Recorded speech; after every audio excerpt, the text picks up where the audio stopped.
Hello everyone, I'm George from Ireland. Behind me is the former Oranjehaven. This blue door here, this building, was a club for Dutch military personnel who were here in the United Kingdom during the Second World War. Because of course on the 10th of May 1940, the Wehrmacht invaded the Netherlands, and after only I think 5 days, the Netherlands military capitulated, but the government did not. Because the Netherlands is indefensible, having a fairly long frontier with Germany in relation to the Netherlands' small size, but not having much depth. They couldn't retreat very far because the country is not very big east to west, or tiny east to west, frankly. So they're very quickly defeated. Their second city of Rotterdam was very heavily bombed. Why didn't they go for Amsterdam? I'm not sure. Perhaps the Luftwaffe thought it was too valuable or something.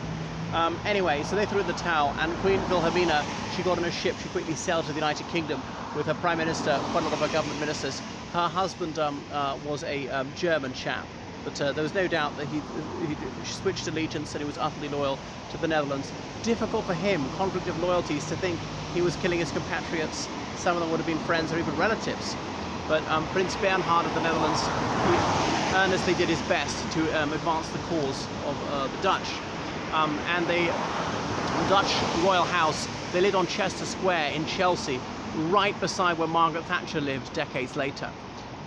Anyway, so some airmen, sailors and soldiers were here, even some merchant ships. There were some Dutch civilians here. And Dr. Arthur Seyss Inquart was made the German governor of the Netherlands. And he was an Austrian. He was later executed after the Second World War. And there was the Nationaal Socialist Beweging, as in the National Socialist Movement, led by Anton Adrian Mussert. So Mussert's party had a tiny following, but his motto had been Mussert of Moscow. Mussert or Moscow. Either you support me or we'll have communism. And of course most people were anti-communist.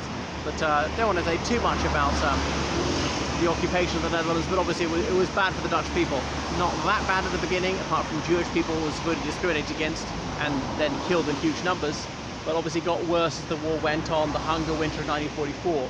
As after obviously the D-Day landings, after the failed attempt to liberate Arnhem and all the rest of it, the Netherlands was cut off from a lot of the hinterland, couldn't get in enough food. But the royal family, they later went to exile in Canada, and the future queen, Beatrix, she went to school in Canada when she was little. That was that. It's about this place. It's not open to the public. I don't think it's got anything to do with the Netherlands anymore.